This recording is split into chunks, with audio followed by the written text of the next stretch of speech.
السلام علیکم دوستو، اردو کلاسک چینل پر خوش آمدید۔ معزز سامعین حضرات، آئیے سنتے ہیں آتون سیریز قسط نمبر 38۔ معزز سامعین، آپ سے امید کی جاتی ہے کہ ویڈیو کو لائک کریں اور چینل کو بھی سبسکرائب کر دیں۔ شکریہ۔ میں نے رنگاپتی ڈاکو کی کمینگاہ کے بارے میں سوال کیا تو سمادھی کے حیولے نے بتایا کہ آگے جا کر دوسرے کوس پر دریا میں سے ایک ندی نکل کر پہاڑوں کی طرف جاتی ہے، جہاں ندی دو سرخ چٹانوں کے درمیان سے گزرتی ہے۔ اس کے اوپر پہاڑی میں ڈاکو رنگاپتی کا خفیہ ٹھکانہ ہے۔ سمادھی کا حیولہ غائب ہو گیا تھا۔ چند لمحے بعد میں وہاں کھڑا سوچتا رہا، پایا تخت دہلی یا لکھنوتی میں اب میری لیے کشش باقی نہیں رہی تھی۔ دوسری طرف سمادھی کے پرسرا حیولے نے دریا پار گاؤں کو خونی ڈاکو کے چنگل سے چھوڑنے کی مجھ پر اخلاقی ذمہ داری عائد کر دی تھی۔ میرا فرض بن گیا تھا کہ میں اس گاؤں کے بے بس اور کمزور لوگوں کی مدد کروں۔ رات دم توڑ رہی تھی، ستارے مان پڑنے لگے تھے۔ میں دریا کی طرف چل دیا۔ دریا کنارے رات کے پچھلے پہر کا سناٹا چھایا تھا۔ اندازے سے میں دوسرے کوس پر پہنچ کر رک گیا۔ دریا پار کرنا میرے لیے کوئی مشکل بات نہیں تھی۔ میں دریا میں اتر گیا اور تیرتا ہوا دوسرے کنارے پر پہنچ گیا۔ یہاں پر کچھ آگے جا کر ایک چھوٹی سی ندی جنگل کی طرف سے پہاڑوں کے درمیان سے جاتی تھی۔ میں اس ندی کے کنارے کنارے چلنے لگا۔ پھوپ ہٹ رہی تھی۔ ندی کے کنارے اونچے اونچے املی اور امسال کے درخت اگے ہوئے تھے۔ دونوں جانب پہاڑوں کے نشیب تھے جن پر گھنے جنگل پھیلتے چلے گئے تھے۔ ندی پہاڑوں جنگلوں میں بے چتب کھاتی گزر رہی تھی۔ ارد گرد کے جنگل اتنے گھنے تھے کہ درختوں کے نیچے دن کی روشنی پوری طرح نہیں پہنچ رہی تھی۔ دن کا پہلا پہر مجھے ندی کے کنارے چلتے چلتے گزر گیا۔ جنگل میں کئی مقامات پر مجھے درندوں کی آوازیں سنائی دی۔ میں نے اپنا سفر جاری رکھا۔ دن کا دوسرا پہر گزر رہا تھا کہ آسمان ابرآلود ہو گیا اور ہلکی ہلکی پھوار پڑنے لگی۔ یہاں بادل بڑے گھنے اور سیاہ تھے جن کے باعث جنگل میں دن کی روشنی کم ہو گئی تھی۔ آخر میری نظر ان دو سرخ چٹانوں پر پڑی جن کے درمیان ندی ایک سانپ کی طرح گزر رہی تھی۔ یہی وہ چٹانیں تھیں جن کے اوپر پہاڑی پر رنگاپتی ڈاکو کا مسکن تھا۔ قدر کھڑا میں اوپر پہاڑی کے درختوں کو دیکھتا رہا۔ پھوار گرنا بند ہو گئی تھی۔ ایک گہرا سکون چاروں طرف چھا گیا۔ ہوا بھی بہت دھیمے دھیمے چلنے لگی۔ میں نے تلاش بھی سار کے بعد ایک پتھریلی پگڈنڈی ڈھونڈ نکالی جو گنجان درختوں اور خاردار جھاڑیوں کے بیچ سے ہوتی اوپر چلی گئی تھی۔ میں اس پگڈنڈی پر درختوں کی اوٹ میں ہو کر اوپر چڑھنے لگا۔ مجھے اپنے پیچھے گھوڑوں کی ٹاپ سنائی دی۔ میں ایک درخت کے تنے کے پیچھے چھپ کر بیٹھ گیا۔ 3 گھڑ سوار میرے قریب سے گزرے۔ انہوں نے اپنے چہروں پر ڈھاٹے باندھ رکھے تھے اور کمر کے ساتھ تلواریں لٹک رہی تھی۔ مجھے اطمینان ہوا کہ ڈاکو کا مسکن اوپر ہی، لیکن اب مجھے بڑی احتیاط کی ضرورت تھی۔ اگرچہ ڈاکو مجھے کوئی نقصان نہیں پہنچا سکتے تھے، لیکن جس بد نصیب گاؤں کو رنگاپتی کے چنگل سے چھڑانے آیا تھا وہ ذرا سی بے احتیاطی کے سبب خطرے میں پڑ سکتا تھا۔ چنانچہ مجھے پھونک پھونک کر قدم رکھنے کی ضرورت تھی۔ پہاڑی کی ڈھلان ایسی تھی کہ گھوڑے بڑی آسانی سے دوڑ سکتے تھے۔ پتھریلے راستے پر سنگریزے بکھرے ہوئے تھے اور یہاں گھنے درختوں کی جھکی ہوئی شاخوں نے ایک طویل محراب بنا رکھی تھی۔ پہاڑی کے اوپر ایک ہموار جنگل آ گیا تھا جہاں درخت اس قدر گنجان تھے کہ ان کی ٹہنیں ایک دوسرے میں پھنسی ہوئی تھی۔ ان درختوں کے پہلو میں ایک تنگ سا راستہ درختوں اور جنگلی جھاڑیوں کو کاٹ کر بنایا گیا تھا۔ یہاں مجھے گھوڑوں کی ہنہنانے کی آواز آئی۔ میں چھپ کر آگے بڑھنے لگا۔ ابر آلود آسمان کی وجہ سے یہاں روشنی زیادہ نہیں تھی۔ آگے کھلی جگہ آ گئی۔ یہ ایک کھلا آنگن تھا جس کے ایک طرف پتھروں سے دیوار بنا دی گئی تھی۔ بیچ میں ایک کھو تھی جس کے باہر 2 آدمی تلواریں لیے زمین پر آلتی پالتی مارے بیٹھے تھے۔ دیوار کی دوسری جانب گھوڑے بندھے ہوئے تھے جن کی صرف گردنیں ہی نظر آ رہی تھی۔ یہ دونوں آدمی شکل و صورت سے جرائم پیشہ لگ رہے تھے۔ میں ایک جگہ چھپ کر ان کی نقل و حرکت پر نگاہ رکھے ہوئے تھا۔ وہ ملیالم زبان میں آپس میں باتیں کر رہے تھے اور میرے اندازے کے مطابق وہ اپنے ان 2 ساتھیوں کے بارے میں بات کر رہے تھے جن کو میں نے گاؤں کے تالاب کے کنارے ہلاک کر دیا تھا۔ اتنے میں مجھے گھوڑوں کی ٹاپوں کی آواز آئی۔ یہ آواز میرے عقب سے آ رہی تھی۔ میں پھرتی سے درخت پر چڑھ کے شاخوں میں چھپ کر بیٹھ گیا۔ 3 گھڑ سوار چلے آ رہے تھے۔ وہ میرے نیچے سے گزر گئے۔ ایک گھڑ سوار ان کے آگے تھا۔ وہ کالے سیاہ رنگ کا ڈراؤنی شکل والا ہٹا کٹا آدمی تھا جس کے کانوں میں سبز پتھر چمک رہے تھے۔ اس آدمی کو دیکھ کر آلتی پالتی مار کر بیٹھے ڈاکو تعظیم سے اٹھ کھڑے ہوئے۔ یہ سیارو جرائم پیشہ شخص گھوڑے سے اتر پڑا اور ملیالم زبان میں بولا، گاؤں میں ان کی لاشیں پڑی ہیں، بھیس بدل کر جاؤ، لاشیں اٹھا لاؤ۔ دونوں ڈاکو فوراً دیوار کی دوسری جانب چلے گئے۔ گھوڑے کھول کر ان کی باگیں تھامی اور پہاڑی سے نیچے اترنے لگے۔ سیارو آدمی کے ساتھ جو ڈاکو آئے تھے وہ گھوڑوں سے اتر پڑے۔ ان میں سے ایک نے کہا، رنگاپتی، ہمارے آدمیوں کو گاؤں والوں نے مارا ہے۔ میں چوکنا ہو گیا۔ یہ ڈاکو رنگاپتی تھا جس کے خون ریزیوں کے بھیانک قصے مشہور تھے اور جس نے ارد گرد کے علاقے میں دہشت پھیلا رکھی تھی۔ رنگاپتی ڈاکو گھوڑے سے اتر کر ایک پتھر پر بیٹھ گیا اور اپنی تلوار کو زانوں پر رکھ کر بولا، میں جانتا ہوں گاؤں والوں کو نہیں چھوڑوں گا، مگر لگتا ہے یہ کسی اور ہی شخص کی کارستانی ہے۔ گاؤں والوں میں اتنی جرت نہیں ہے۔ اس کے ساتھی خاموش اس کے سامنے زمین پر بیٹھے تھے۔ اس کے بعد وہ آپس میں قدرے جھک کر سرگوشے میں باتیں کرنے لگے۔ ان کی سرگوشے مجھ تک نہیں پہنچ رہی تھی۔ تھوڑی دیر بعد رنگپتی دیوار کی دوسری طرف سے گھوڑا کھول کر جنگل کی ڈھلان پر اتر گیا۔ نہ جانے اسے کیا کام آ پڑا تھا۔ میں درخت کی شاخوں میں چھپا یہ سارا تماشا دیکھ رہا تھا۔ پھر میں درخت سے اتر کر چند قدم چلنے کے بعد ان ڈاکوؤں کے سامنے آ گیا۔ میری شکل پر نظر پڑتے ان پر جیسے بجلی سی گر پڑی، تڑپ کر اٹھے اور تلواریں کھینچ کر مجھ پر جھپٹے۔ میرے پاس کوئی تلوار نہیں تھی۔ دونوں کی تلواروں کے وار میرے جسم پر پڑے اور میرا کرتا 2-3 جگہوں سے کٹ گیا۔ ظاہر میرے بدن پر ایک خراش تک نہیں آئی تھی۔ ڈاکوؤں کو بھی میری خفیہ طاقت کا وہم و گمان بھی نہ تھا۔ انہوں نے دوسری بار وار کیا تو میں نے دونوں وار اپنے بازو پر لیے۔ دونوں تلواریں میرے بازو سے ٹکرا کر ٹوٹ گئی۔ ڈاکو یہ سمجھے کہ میں نے لباس کے اندر لوہے کی جالی پہن رکھی ہے۔ وہ دیوار کے ساتھ لگے نیزے کی طرف لپکے، لیکن اب میں انہیں اتنی اجازت نہ دی اور چھلانگ لگا کر ان کے سر پر پہنچ گیا۔ میں نے دونوں کو نیچے گرا دیا۔ وہ میری طاقت سے خوفزدہ ہو رہے تھے۔ میں نے نیزہ اٹھایا کہ انہیں باری باری جہنم رسید کر دوں۔ وہ دونوں ہاتھ جوڑ کر رحم کی بھیک مانگنے لگے۔ میں نے تیزی دونوں ڈاکو کو اوندھے لٹا کر ان کے صافے اتار کر ان کے منہ میں ٹھونسے، رسی سے دونوں ڈاکو کی مشکیں کسی اور پھر وہی جھاڑیوں میں چھپ کر ڈاکو رنگپتی کا انتظار کرنے لگا۔ اچانک جنگل میں ہاتھی کی چنگاڑ سنائی دی۔ جنگل کے سناٹے میں یہ چنگاڑ کمزور دل کو دہلانے کے لیے کافی تھی۔ میں سمجھ گیا اس جنگل میں جنگلی ہاتھی بھی موجود ہے، جن کی موجودگی یقیناً ڈاکو کی مددگار ثابت ہوتی ہوگی۔ کوئی بھی ادھر کا رخ نہ کرتا ہوگا۔ جنگل کی اندھیری راتیں جنہیں دیکھنے کے اتفاق ہوا ہے، وہ ان راتوں کی تاریکی اور دہشت کا اندازہ لگا سکتے ہیں۔ جنگل پر ایک سکوت مرگ طاری ہو گیا۔ کبھی کبھی کسی جنگلی درندے کی آواز اس سکوت کو توڑ کر خاموشی کے سینے پر ایک خراش سی ڈالتی ہوئی غائب ہو جاتی۔ حیرانی کی بات یہ تھی کہ ہاتھی کی آواز پھر سنائی نہیں دی۔ شاید وہ تھک ہار کر ندی پار کر کے دوسرے جنگل میں جا چکا تھا۔ مجھے ڈاکو رنگپتی کی طرف سے خطرہ لگا تھا۔ اندھیرے میں مجھے جنگل کے درخت، ان درختوں کے درمیان سے گزر کر نیچے جتی پتھریلی پگڈنڈی دھندلی دھندلی دکھائی دے رہی تھی۔ جنگل کے گہرے سکوت نے مجھے خدا کی جلال کی ہیبت طاری کر دی۔ میں نے آنکھیں بند کر لی اور خدا بندے کریم کی حمد و ثنا کرنے لگا۔ اچانک مجھے ایسی آہٹ سنائی دی جیسے کوئی جھاڑیوں پر قدم رکھتا آگے بڑھ رہا ہو۔ میں نے آنکھیں کھول دی۔ سامنے درختوں کے نشیب میں 2 انسانی سائے کھنڈر کی طرف بڑھ رہے تھے۔ وہ پھونک پھونک کر قدم رکھ رہے تھے۔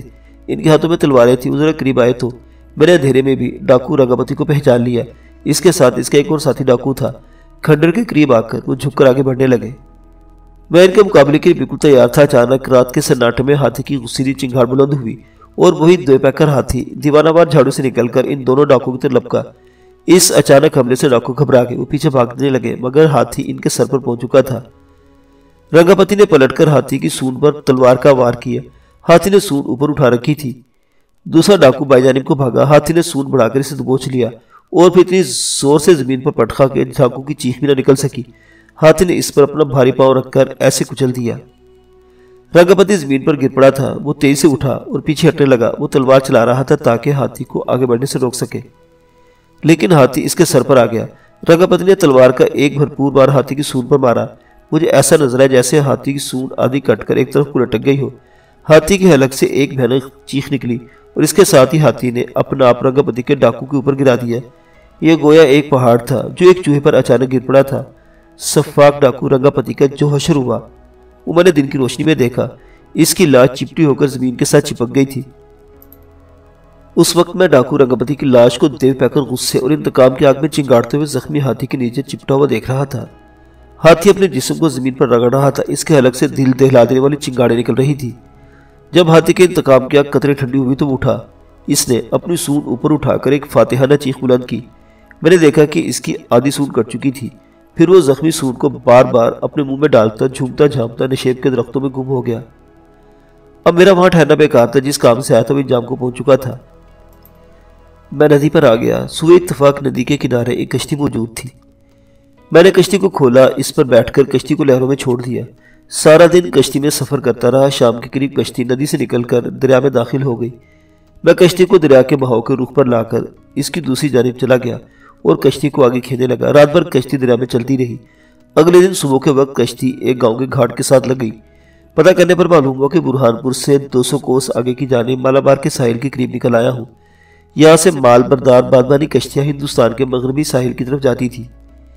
میرا ارادہ ہندوستان کی سرزمین سے نکل کر اندلس کی طرف کوچ کرنے کا تھا۔ میرے پاس پھوٹی کوڑی تک نہ تھی۔ گھاٹ پر 20 روز تک مزدور بن کر مال ڈھوتا رہا۔ اس دوران کچھ کوڑیاں اکٹھی ہو گئی تو کرایہ ادا کر کے بادبانی کشتی میں بیٹھ کر ساحل سمندر کی طرف روانہ ہوا۔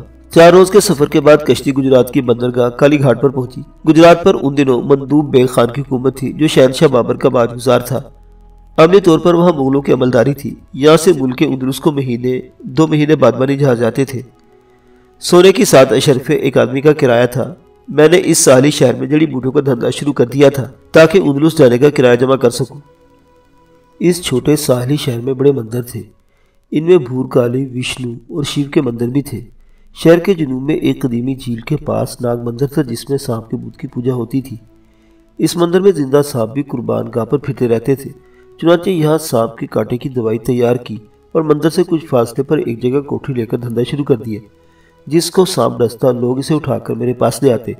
اگر زیادہ دیر نہ ہوئی ہوتی تو میں اپنی دوائی پلا دیتا اور سانپ کا زہر غیر مشروط ہو جاتا اور اس فرد کی جان بچ جاتی۔ ایک دن ایسا ہوا کہ ایک بوڑھا آدمی اپنے نوجوان بیٹے کو چارپائی پر ڈال کر میرے پاس لایا۔ نوجوان کا رنگ نیلا پڑ چکا تھا، وہ بے حد کمزور تھا اور آنکھوں کے گرد ہلکے پڑے تھے۔ اس کا نام گوسوامی تھا۔ اس کا باپ ہاتھ باندھ کر میرے سامنے کھڑا ہو گیا۔ اس نے اشکبار آنکھوں سے مجھے بتایا کہ اس کا ایک ہی بیٹا ہے جس کو ایک عجیب مرض ہو گیا ہے۔ آج سے 2 ماہ پہلے وہ کھیتوں میں کٹائی کر رہا تھا کہ ایک کالے ناگ نے اس پر حملہ کر دیا۔ اس نے درانتی مار کر کالے ناگ کے 2 ٹکڑے کر دیے۔ اس کے بعد رات کو چارپائی پر سو رہا تھا۔ ایک پکار کی آواز آئی اور اس کی آنکھ کھل گئی۔ کیا دیکھتا ہے اس کے سینے پر ایک سیاہ ناگن پھن اٹھائے بیٹھی ہے۔ نوجوان گوسوامی کی آواز خوف کے مارے خشک ہو گئی اور وہ تھر تھر کانپنے لگا۔ اتنے میں کالی ناگر نے اس کی گردن پر ڈس لیا اور سینے سے اتر کر غائب ہو گئی۔ نوجوان گوسوامی نے شور مچا دیا۔ گوسوامی کے باپ کو یقین تھا کہ اس کا بیٹا اب زندہ نہیں بچ سکے گا، مگر وہ زندہ رہا۔ زہر نے اس کی گردن پر ایک سیاہ داغ ڈال دیا تھا۔ اب ایسا ہوتا ہے کہ ہر ہفتے کی رات کو ناگن آتی ہے اور گوسوامی کی گردن پر ڈسی ہوئی جگہ پر ڈس کر غائب ہو جاتی ہے۔ تب سے میرے بچے کی زندگی موت سے بدتر ہو گئی ہے۔ مہاراج کچھ سمجھ میں نہیں آتا کہ میں اپنے بچے کی جان کیسے بچاؤں۔ لوگ کہتے ہیں کہ ناگ کی ناگن ہے جو اپنے ناگ کا بدلہ لے رہی ہے اور میرے بچے کو ایک دم مارنے کے بجائے تڑپا تڑپا کر مار رہی ہے۔ ہفتہ کی رات کو میرے بھائی اور رشتہ دار تلواریں بھی لے کر بیٹھتے ہیں، مگر سانپ بجلی کی طرح ڈس کر غائب ہو جاتا ہے۔ وہ کہاں سے آتا ہے، کہاں چلا جاتا ہے، کچھ معلوم نہیں ہوتا۔ ایک آدمی نے اس کو ہلاک کرنے کی کوشش کی تو سانپ اچھل کر اس کے منہ پر جھپٹا اور ایسا ڈسا کہ وہ بدقسمت اسی وقت مر گیا۔ اب تو ڈر کے مارے میرے بیٹے کے نزدیک بھی کوئی نہیں پھٹکتا۔ وید جی، آپ گنوان ہیں، رشی منی ہے، میرے بچے کی جان بچا لیجیے۔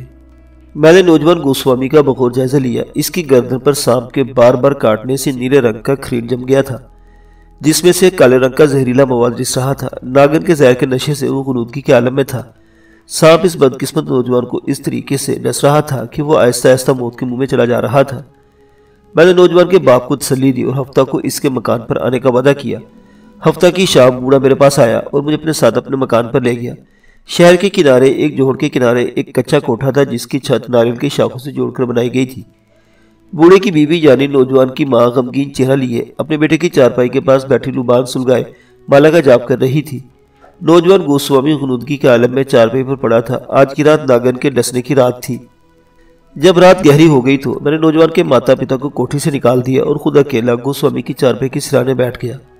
کوٹھی میں ایک ہی چراغ جل رہا تھا۔ گوسوامی کی ماں نے سرانے ایک چوکی پر کرشن کی مورتی کے پاس لبان سلگا دیا تھا جس کی تیز بو کوٹھی میں پھیلی ہوئی تھی۔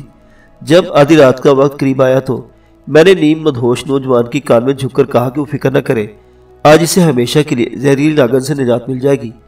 یہ کہہ کر میں ایک خالی چوکی لی اور نوجوان کے سرہانے ڈال کر اس پر بیٹھ گیا۔ باہر گہری خاموشی تھی۔ کوٹھی میں کوئی روشن دان نہیں تھا، بس ایک نالی تھی جس سے اینٹ گارے سے بند کر دیا گیا تھا، مگر میں نے اسے کھلوا دیا تاکہ ناگن کو اندر آنے کا موقع مل سکے۔ آدھی رات ہو چکی تھی۔ مجھے سانپ کی ہلکی سی پھکار سنائی دی۔ میں آنکھیں کھول کر چاروں طرف دیکھنے لگا۔ چراغ کی روشنی میں کوٹھی کی دیواریں اور دیوار کے ساتھ لٹکی ہوئی گٹھلی میں صاف نظر آ رہی تھی، مگر سانپ کہیں دکھائی نہیں دے رہا تھا۔ میں نے نوجوان پر نگاہ ڈالی، سانپ وہاں بھی نہیں تھا، لیکن پھکار ابھری۔ یہ میرے پیچھے سے آ رہی تھی۔ میں نے پلٹ کر دیکھا تو میری آنکھیں کھلی کی کھلی رہ گئی۔ میرے پیچھے کرشن کی مورتی کے پاس 2 قدموں کے فاصلے پر لمبے سیاہ بالوں والی ایک دراز قد نوجوان خوبصورت اور کھڑی مجھے گھور رہی تھی۔ وہ پلکیں نہیں جھپکا رہی تھی، اس کی آنکھوں میں مقناطیسی کشش تھی۔ اس کے حسین چہرے پر میری نگاہیں نہیں ہٹ رہی تھی۔ میں بت بنے سے تکتا رہا۔ اس نے سانپ کی سی پکارنما آواز میں مجھ سے مخاطب ہو کر کہا، تم میرے راستے سے ہٹ جاؤ تو بہتر ہے۔ میرے منہ سے جیسے اپنے آپ نکل گیا، تم کون ہو؟ اس نے جواب دیا، میں ناگن ہوں۔ اس نے میرے نر کو مارا ہے، میں اسے تڑپا تڑپا کر مارنا چاہتی ہوں۔ میں حیرت سے اس حسین عورت کو تک رہا تھا جو اپنے آپ کو ناگن کہہ رہی تھی۔ میں نے کہا، میں اس نوجوان کی جان بچانے یہاں آیا ہوں، میں تم سے درخواست کرتا ہوں اس کو معاف کر دو۔ حسین ناگن کے منہ سے ایک غضبناک پھکار نکلی۔ وہ زمین پر اوپر کو اچھلی اور پھر غائب ہو گئی۔